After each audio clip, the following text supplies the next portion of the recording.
ঢাকা ৮ আসনের জনগণকে জানাতে চাই, স্বনামধন্য বিশিষ্ট ক্যান্সার গবেষক অধ্যক্ষ ডাক্তার এস এম সরোয়ার, তিনি মেহনতি মানুষের বন্ধু, মেহনতি মানুষের সেবার জন্য ঢাকা ৮ আসনে থেকে সেই মনোনয়ন গ্রহণ করছেন এবং উনি হবিগঞ্জ ৩ আসনেও মনোনয়ন ফরম আজকে জমা দিয়েছেন। তো ঢাকা ৮ এবং বাংলাদেশ ইসলামী ফ্রন্টের পক্ষ থেকে মোমবাতি প্রতীকে তিনি জনগণের খেদমতে আপনাদের সম্মুখে আপনাদের মাধ্যমে দেশবাসীকে শুভেচ্ছা জানাই এবং মোমবাতি প্রতীকে ভোট দিয়ে জয়যুক্ত করে তাকে বিজয়ী করতে পারলে ঢাকা এলাকার ৮ আসনের মেহনতি মানুষ তারা সুখে থাকবে।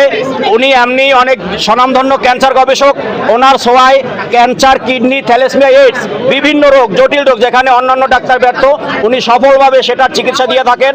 বাইতুল ভিউ টাওয়ারের লিফটের 10 এবং 11-তে বসেন, শনি রবি সোম এই 3 দিন বসেন। আপনারা এখানে আসবেন এবং ওনাকে ভোট দিয়ে জয়যুক্ত করবেন।